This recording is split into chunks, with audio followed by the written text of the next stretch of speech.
Doctor Babasaheb Ambedkar జయంతి సందర్భంగా తెలంగాణ రాష్ట్ర ప్రభుత్వం భూభారతి చట్టాన్ని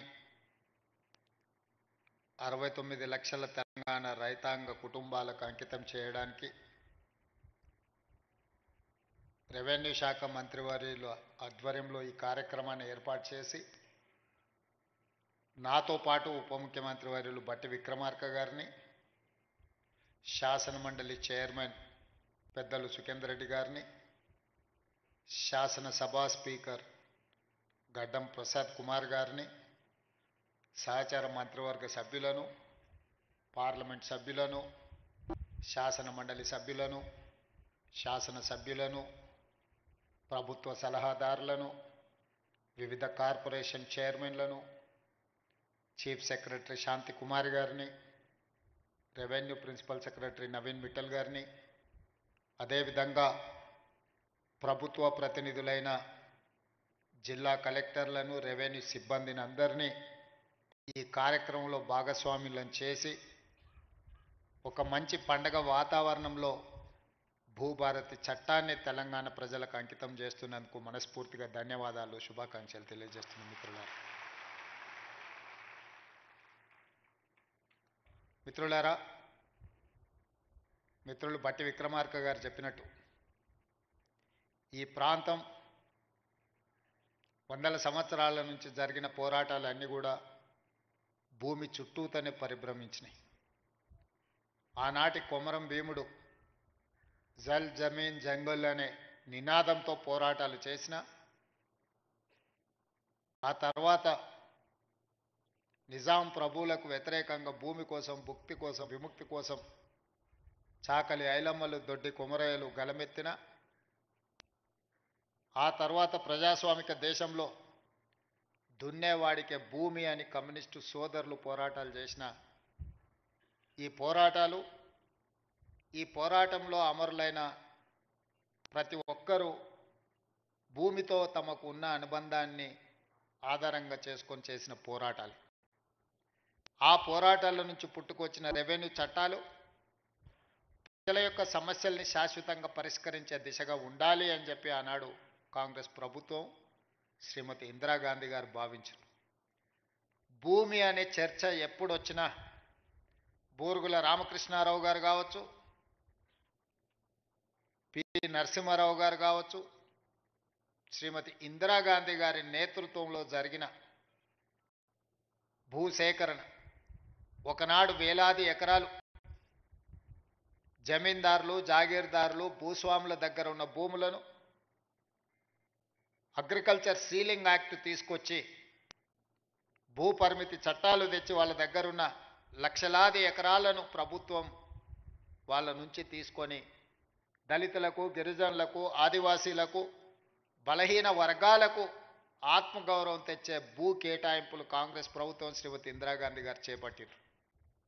అదేవిధంగా వారసత్వంగా వచ్చిన భూములు కావచ్చు, తమ శ్రమతో కొనుగోలు చేసిన భూములు కావచ్చు, అటవీ భూమి హక్కుల చట్టం ప్రకారం ఆదివాసీలకు ఇచ్చిన పోడు భూముల పట్టాలు కావచ్చు, ఈ అన్ని భూముల యొక్క హక్కులను రెవెన్యూ శాఖ భద్రంగా పొందుపరిచి వాళ్ళ హక్కులను ఆనాడు పటేల్ పట్వారీ వ్యవస్థలో గ్రామాలలో పట్వారీలు భూముల వివరాలను నమోదు చేసేవాళ్ళు.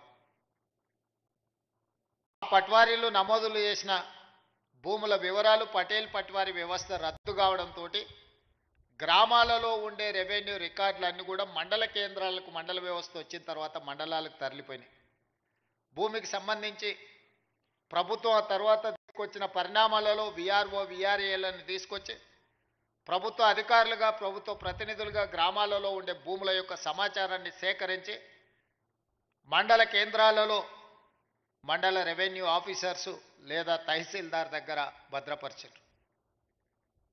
చాలా వరకు భూ వివాదాలు ఉన్న కోర్టు కేసుల్లో ఉన్న భూములు తప్పితే 95% భూములకు సంబంధించిన వివరాలు ప్రక్షాళన చేసి 4-5 దశాబ్దాలు ఈ భూముల యొక్క వివరాలను సేకరిస్తూ ప్రక్షాళన చేసి ప్రజలకు ఈ రికార్డులను అందుబాటులో పెట్టారు. పలంగా తెలంగాణ రాష్ట్రం వచ్చిన తర్వాత పాలకుల మెదడులో కదిలిన ఆలోచన 2020 భూముల యొక్క చట్టాలను అన్నిటిని కూడా ఆర్ఓఆర్ యాక్ట్ను మారవాలన్న ఆలోచన. రెవెన్యూ చట్టాలను మారవడమే కాదు, ఆనాడు ప్రవేశపెట్టిన ధరణి అనే ఒక యాప్ ఈ ప్రాంత ప్రజలకు రైతులకు ఒక పీడకలగా మారి, ఇంతకుముందు మిత్రులు బట్టి విక్రమార్క గారు చెప్పినట్టు ఒక తహసీల్దార్ మీదనే పెట్రోల్ పోసి తగలబెట్టే పరిస్థితి. ఇబ్రహీంపట్నంలో ఈ ధరణి భూతంలో వచ్చిన మార్పులు జంట హత్యలకు కారణమైంది. అదేవిధంగా సిరిసిల్లలో ఒకవేళ అధికారులు చుట్టూతో తిరిగిన తహసీల్దార్ స్థాయిలో ఆ సమస్యలు పరిష్కరించే వీలు లేకపోవడం వల్ల తహసీల్దార్ విధానాలనే అనుమానించి తన మెడలో ఉన్న తాలిబొట్టును తహసీల్ ఆఫీస్కు వేలాడదీసింది. నేను ఇంతకంటే ఇవ్వగలిగింది నా దగ్గర ఏమీ లేదు, నా తాలిబొట్టు తీసుకొనైనా నా భూమిని నా పేరు మీదకి బదలాయించమని. వీటన్నిటికీ కారణం రెవెన్యూ సిబ్బందే మూలమని చెప్పి ఆనాటి పాలకులు మిమ్మల్ని దోషులుగా, మిమ్మల్ని దోపిడీదారులుగా, మీరు ప్రజలని దోసుకోవడానికే రెవెన్యూ శాఖ సిబ్బంది ఉన్నట్టుగా చిత్రీకరించి తద్వారా లబ్ధి పొందాలని ఆనాటి పాలకులు ప్రయత్నం చేశారు.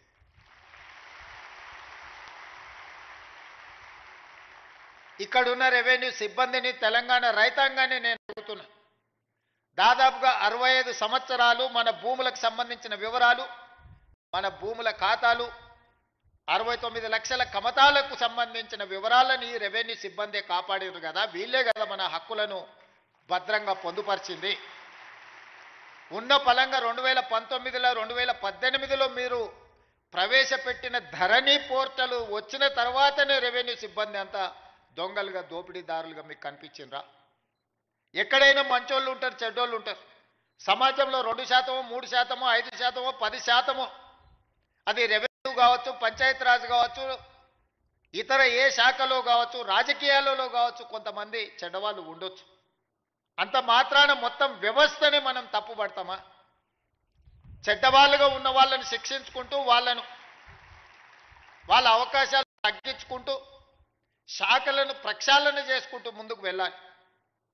ఇంట్లో ఒకవేళ ఎలక దూరితే ఇల్లు తగలబెట్టుకోం కదా, పొగబెట్టి ఆ ఎలకను పట్టుకునే ప్రయత్నం చేయాలి తప్ప ఇల్లు తగలబెట్టుకునే విధానం ఎక్కడైనా మనం చూసినామా?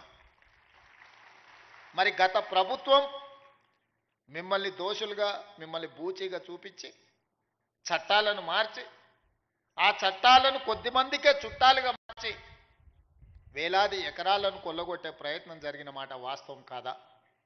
అందుకే ఎన్నికల కంటే ముందు సమ్మక్క సారలమ్మ ఆశీర్వాదంతో నేను పాదయాత్ర మొదలుపెట్టి, ఆ తర్వాత ఆదిలాబాద్ నుంచి ఖమ్మం జిల్లా వరకు మా మిత్రుడు బట్టి విక్రమార్క గారు పాదయాత్ర చేసినప్పుడు పేదవాళ్ళు, ముఖ్యంగా దళితులు, గిరిజనులు, ఆనాడు పోడు భూముల పట్టాలు పొందిన వాళ్ళు కావచ్చు, ఇందిరమ్మ రాజ్యంలో ఆనాడు అసైన్మెంట్ భూములు దాదాపుగా 25 లక్షల ఎకరాలు పేదలకు పంచిపెట్టిన వాళ్ళు కావచ్చు, లేదా స్వకష్టార్జితంతో సంపాదించుకున్న సొమ్ముతో కొనుగోలు చేసిన భూముల వివరాలు చిన్న చిన్న సమస్యలతోని శాశ్వతంగా తమ భూమి తమది కాదు అని తెలిసినప్పుడు వాళ్ళ ఆవేదన, వాళ్ళ దుఃఖం వర్ణాతీతం.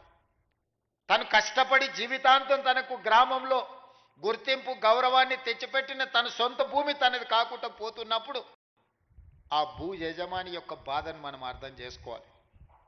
నాడు ప్రభుత్వంలో ఉన్న పెద్దలకు శాసనసభలో చర్చల సందర్భంగా కానీ ఇతర ప్రజాప్రభుత్వ కార్యక్రమాలలో ఎంత మాత్రం చెప్పినా వాళ్ళ చెవికి ఎక్కలేదు.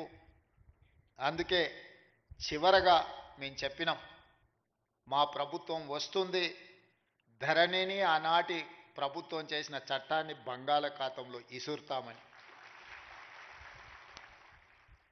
వాళ్ళు చేసింది తప్పు, దాన్ని బంగాళాఖాతంలో విసరడం పెద్ద విషయం కాదు.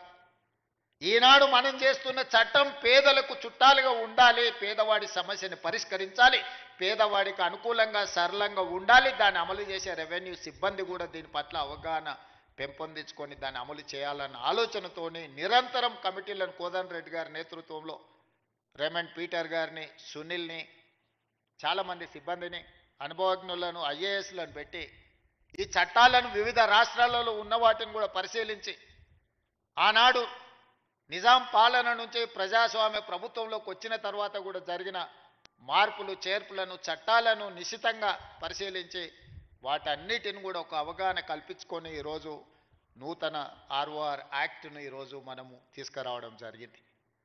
ఈరోజు భూభారతి ఈ సమస్యలకు శాశ్వత పరిష్కారాన్ని చూపించాలన్న ఆలోచనతోటే ఈరోజు డాక్టర్ బాబాసాహెబ్ అంబేద్కర్ జయంతి సందర్భంగా మనం ప్రారంభించుకుంటున్నాం. దీనికి సంబంధించి వివిధ సందర్భాలలో ప్రజలను సంప్రదించి ప్రజాభిప్రాయాన్ని సేకరించి ప్రజల నుంచి వచ్చిన సమాచారాన్ని క్రోడీకరించి ఈరోజు చట్టాలను తయారు చేసి ఈ చట్టాలు ప్రజలకి శాశ్వత పరిష్కారాన్ని చూపించాలన్న ఆలోచనతో మా ప్రభుత్వం ఈరోజు ప్రజలకు అంకితం చేస్తుంది. ఈరోజు 4 మండలాలలో పైలట్ ప్రాజెక్టుగా గ్రామాన రెవెన్యూ సిబ్బంది వెళ్ళి అక్కడ అధికారులు ప్రజలను కలిసి వాళ్ళ నుంచి విజ్ఞప్తులు తీసుకొని వాటిని పరిష్కరించే విధంగా ఈరోజు కలెక్టర్లకు ఆదేశాలు ఇవ్వడం జరిగింది. మొదటి విడతగా పైలట్ ప్రాజెక్ట్ కింద 4 మండలాలతో కార్యక్రమాన్ని చేపట్టి తద్వారా మనకు వచ్చిన ఫీడ్బ్యాక్ను తీసుకొని ప్రతి జిల్లాలో కలెక్టర్ ఒక్కొక్క మండలాన్ని మళ్ళీ ఆ తర్వాత తీసుకొని ఆ మండలాలలో కూడా ఈ కార్యక్రమాలను చేపట్టి ప్రజల నుంచి సమాచారం తీసుకున్న తర్వాత అన్ని మండలాలల్లో ఈరోజు కలెక్టర్లకు స్పష్టంగా ఆదేశాలు ఇచ్చిన ప్రతి మండలంలో రెవెన్యూ అవగాహన సదస్సులు పెట్టడమే కాకుండా ప్రతి గ్రామంలో రెవెన్యూ సదస్సులను నిర్వహించి రైతుల నుంచి సమస్యలను తెలుసుకొని విజ్ఞప్తులను తీసుకొని వాటిని శాశ్వతంగా పరిష్కరించి వివాదం లేని తెలంగాణగా వివాదరహిత భూ విధానాన్ని తెలంగాణలో తీసుకురావాలన్న ఆలోచనతోని మా ప్రభుత్వం ఒక సంకల్పంతో ముందుకు వెళ్తుంది. ఇంత గొప్ప లక్ష్యాన్ని చేరాలి అని అంటే చట్టాలు చేసిన మా ప్రజాప్రతినిధుల వల్లనే సాధ్యం కాదు. దీన్ని ప్రజలకు చేరవేసే ప్రతినిధులు మీరు. అందుకే మిమ్మల్ని అందరినీ ఈరోజు ఇక్కడికి రప్పించినాం. మా మిత్రులు శ్రీనివాసరెడ్డి గారు అన్నారు, ఖమ్మంలో పాలేరులో 1,00,000 మందితో బహిరంగ సభ పెట్టి భూభారతి చట్టాన్ని మనము ప్రజలకు అంకితం చేద్దామని నేను వారికి సూచన చేసిన. సీనన్న 1,00,000 కాదు నువ్వు నువ్వు బట్టి గారు తుమ్మల గారు అనుకుంటే 5-6 లక్షల మందితోనైనా ఖమ్మంలో సమావేశాన్ని ఏర్పాటు చేస్తారు. కానీ ఈ భూభారతిని అమలు చేసేది ఆ రైతులు, ఆ పేదవాళ్ళు కాదు. భూభారతిని అమలు చేసేది రెవెన్యూ సిబ్బంది. ఆ రెవెన్యూ సిబ్బందిని సమావేశానికి పిలువు. మన ప్రభుత్వ ప్రతినిధులు వాళ్ళే. ఇవాళ మా ప్రభుత్వానికి మంచి పేరు రావాలన్నా ఈ ప్రభుత్వం తెచ్చిన చట్టం పక్కాగా అమలు జరగాలి అంటే అది మీ ద్వారానే సాధ్యమవుతుంది. అందుకే మిమ్మల్ని ముఖ్య అతిథులుగా మీరందరూ మాతో పాటు అతిథులు. ఈ సమావేశంలో మీరు ప్రేక్షకులు కాదు, మీరు కూడా అతిథులే. ఈ చట్టాన్ని ప్రజల దగ్గరికి తీసుకెళ్లే బాధ్యత మీ భుజస్కంధాల మీద ఉంది. మా ప్రభుత్వం రెవెన్యూ సిబ్బందిని సంపూర్ణంగా విశ్వసిస్తుంది. మిమ్మల్ని దొంగలుగానో, దోపిడీదారులుగానో, అవినీతి పరులుగానో మేము చిత్రీకరించదలుచుకోలేదు. ఎవరైనా అట్లాంటి వ్యక్తులు ఎవరైనా ఉంటే వ్యక్తుల పట్ల కఠినంగా ఉంటుంది ప్రభుత్వం తప్ప ఈ మొత్తం వ్యవస్థ దోషులుగా నిలబెట్టే విధానానికి మీ ముఖ్యమంత్రి, మీ సోదరుడు వ్యతిరేకమని చెప్పి నేను స్పష్టంగా చెప్తున్నా. ఎంతో మంది శంకర్ లాంటి ఐఏఎస్ ఆఫీసర్, మాధవరావు లాంటి ఐఏఎస్ ఆఫీసర్ ఎంతో మంది తమ జీవితాలను సర్వం దారబోసి చట్టాలను తయారు చేసి ప్రజలకు అంకితం ఇచ్చారు. రెవెన్యూ శాఖలో ఎన్నో లక్షలాది మంది ఈ 75 సంవత్సరాల పనిచేసిన వాళ్ళ కృషి వల్లనే రెవెన్యూ శాఖకు ఈ తెలంగాణ రాష్ట్రానికి ఒక గుర్తింపు వచ్చింది. మేం చేసే తప్పిదాలను కప్పిపుచ్చుకోవడానికి మిమ్మల్ని దోషులుగా నిలబెట్టే విధానానికి నేను వ్యతిరేకమని చెప్పి నేను స్పష్టంగా చెప్పదలుచుకున్నా. జరగవచ్చు, అక్కడో ఇక్కడో తప్పు జరగవచ్చు. అన్ని వ్యవస్థలలో ఉన్నట్టు, అన్ని సంస్థలలో ఉన్నట్టు రెవెన్యూ శాఖలో కూడా ఎవరైనా కొంతమంది ఉండొచ్చు. అంత మాత్రాన శాఖను మొత్తాన్ని దోషిగా నిలబెట్టి ప్రజల ముందు వాళ్ళను అవమానించే విధంగా మాట్లాడే విధానాన్ని నేను వ్యతిరేకిస్తున్నా. ఆనాటి ముఖ్యమంత్రి మాట్లాడిన మాటలు మీరు చూసిండ్రు. శాసనసభలో ఏ విధంగా మాట్లాడిండో, శాసనసభ బయట రెవెన్యూ సిబ్బందిని, రెవెన్యూ శాఖను ఏ రకంగా దూషించడం మీరు చూసిండ్రు. వాళ్ళు లేకుంటేనే వ్యవస్థ నడిచిందా? వాళ్ళు లేకుంటేనే ఎన్నికలు జరిగినాయా? వాళ్ళు లేకుంటేనే తెలంగాణ ఉద్యమం జరిగిందా? వాళ్ళు లేకుండానే తెలంగాణ రాష్ట్రాన్ని సాధించుకున్నామా? అన్ని సందర్భాలలో వాళ్ళు కావాలి, కానీ వాళ్ళు మాత్రం దోషులుగా సమాజం ముందు నిలబడాలా? ఇది ఎక్కడి విధానం? అందుకే ఈ విధానాన్ని, ఇలాంటి ఆలోచనలని, ఇలాంటి ఆలోచన చేసే వాళ్ళను సమాజానికి దూరంగా పెట్టాల్సిన బాధ్యత మన అందరి మీద ఉన్నది. ఈరోజు మంచి జరిగితే నాది, మేము చేసే దోపిడీ ప్రజలకు కనిపిస్తే అది రెవెన్యూ సిబ్బందిదని చెప్పే విధానానికి నేను వ్యతిరేకం. అందుకే ఈరోజు మిత్రులారా మిమ్మల్ని అందరినీ ఇక్కడికి పిలిచిన, నేను మీకు అందరికీ విజ్ఞప్తి చేస్తున్నా, మా కలెక్టర్లకు ఆదేశాలు ఇస్తున్నా. మీ ఆత్మగౌరవమే మా ఆత్మగౌరవం. మేము వేరు మీరు వేరు కాదు, మనందరం కలిస్తేనే రాష్ట్ర ప్రభుత్వం. మేము చట్టాలు చేస్తాం, ఆ చట్టాలను మీరు అమలు చేస్తారు. ఈ రెండిట్లల్లో రెండు వేరు వేరు కాదు. ఒక మనిషికి రెండు కళ్ళు ఎంత ముఖ్యమో తెలంగాణలో ఉన్న 69 లక్షల రైతులకు రాష్ట్ర ప్రభుత్వము, రెవెన్యూ సిబ్బంది రెండు కళ్ళ లాంటి వాళ్ళు. ఈ రెండు కళ్ళు సరిగ్గా ఉన్నప్పుడే సమాజాన్ని మనం చూడగలుగుతాం, ఈ సమాజానికి మేలు చేయగలుగుతాం. అందుకే గ్రామాన వెళ్ళండి. ఏదైతే మన ప్రతిష్టకు భంగం కలిగిందో, మనల్ని అనుమానించే విధంగా, మనల్ని సమాజంలో దోషులుగా నిలబెట్టే ఆలోచన విధానాన్ని ఈరోజు ప్రక్షాళన చేయాలి, కడగాల్సిన అవసరం ఉన్నది. ఆ ప్రజల దగ్గరికి వెళ్ళి ప్రజా దర్బార్లు నిర్వహించి రెవెన్యూ సదస్సుల ద్వారా ప్రజల సమస్యలు తెలుసుకొని ఎవరి భూమి వాళ్లకు పక్కాగా లెక్క ప్రకారం లెక్క రాద్దాం. ఈరోజు కొత్త విధానాన్ని తీసుకొచ్చినాం. ఆధార్ కార్డు ప్రతి ఒక్కరికి గుర్తింపుగా ఈరోజు ఆధార్ కార్డు తీసుకొచ్చినాం. ఈరోజు భూమికి భూదారు తీసుకొస్తున్నాం. ఆధారు మనిషికి ఎట్లా గుర్తింపో భూమికి కూడా భూదారు నెంబర్ ఇచ్చి ప్రతి కమతానికి ఒక ప్రత్యేకమైన నెంబర్ ఇచ్చి ఆ భూమి యొక్క వివరాలన్నిటి కూడా అందులో పొందుపరిచే విధానాన్ని తెచ్చుకుందాం. ఇంత సాంకేతిక విప్లవం ఉన్నప్పుడు అదో పెద్ద సమస్యనా? ప్రతి భూమిని మెజర్మెంట్ చేసి సరిహద్దులు నిర్ణయించి ఇండ్ల ప్లాట్లకు చేస్తలేమా? ఇండ్ల ప్లాట్లకు సరిహద్దులు నిర్ణయించినప్పుడు భూమి కొలతలతో పక్కాగా రిజిస్ట్రేషన్ చేసుకోగలిగినప్పుడు వ్యవసాయ భూమిని కూడా పక్కాగా కొలిసి దానికి సరిహద్దులు నిర్ణయించడం పెద్ద సమస్యనా? మన రెవెన్యూ సిబ్బంది చేయలేరా ఈ పని? దీన్ని మనకు అసాధ్యమా? తెలంగాణ రాష్ట్రం సాధించిన రెవెన్యూ సిబ్బందికి భూమి హద్దులు నిర్ణయించేది, తెలంగాణ రాష్ట్ర హద్దులే నిర్ణయించగలిగిన రెవెన్యూ శాఖ సిబ్బంది భూమి యొక్క హద్దుల్ని నిర్ణయించడంలో పెద్ద సమస్య ఏముంటుందని నేను అడుగుతున్నా. అందుకే రాబోయే రోజుల్లో ప్రతి భూమిని పక్కాగా కొలతలేసి హద్దులు నిర్ణయించి దానికి సంబంధించిన రిజిస్ట్రేషన్ డాక్యుమెంట్ చేసి భవిష్యత్తులో ఎలాంటి సమస్యలకు తావు లేకుండా, ఎలాంటి వివాదాలకు చోటు లేకుండా మన చట్టాన్ని బలోపేతం చేసుకుందాం. కొంతమంది వ్యక్తులు దురుద్దేశంతో ఈ రెవెన్యూ శాఖ మీద సృష్టించిన అపోహలను తొలగించుకునే బాధ్యత మన అందరి మీద ఉన్నది. మీలో ఒకటిగా నేను మాటిస్తున్నా, మనం ఏ తప్పు చేయొద్దు, చట్టాలను పకడ్బందీగా అమలు చేద్దాం. చట్టాలు చేయడమే కాదు, అమలు చేసే విధానంలోనే అసలు ఫలితాలు ఉన్నాయి. తప్పకుండా నాకు సంపూర్ణమైన విశ్వాసం కలిగింది. ఇక్కడున్న సిబ్బందే కాదు, దాదాపుగా రైతు వేదికలలో కొన్ని వేలాది లక్షలాది మంది రైతులు చూస్తున్నారు గ్రామాలల్లో. మళ్ళీ మనం ఏ గ్రామానికి వెళ్ళినా మనకు వాళ్ళు ఇంత భోజనం పెట్టి ఆ ఊరిలో ఉండే సమస్య చెప్పుకునే విధంగా మనల్ని రెవెన్యూ సిబ్బందిని, రైతు బాంధవులు వచ్చిండ్రు మా సమస్యను పరిష్కరిస్తానని మనల్ని గౌరవించే విధంగా ఈరోజు మనం చర్యలు చేపట్టాలని, ఇంత ఆలస్యమైన, ఇంత ఎదురు చూసి ఈ చట్టాన్ని ఈరోజు మీరు తీసుకెళ్తున్నారు. ఈ సందేశాన్ని గ్రామాలకు తీసుకెళ్ళండి.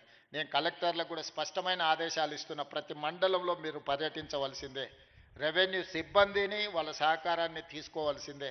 వాళ్ళందరూ కూడా గ్రామీణ స్థాయిలో, క్షేత్రస్థాయిలో అనుభవం ఉన్నవాళ్ళు, అవగాహన ఉన్నవాళ్ళు, వాళ్ళందరితో కూడా సహకారం తీసుకొని ఈ చట్టాన్ని అమలు చేయవలసిందిగా కోరుకుంటూ మీ అందరి దగ్గర సెలవు తీసుకుంటున్న ధన్యవాదాలు మిత్రులారా.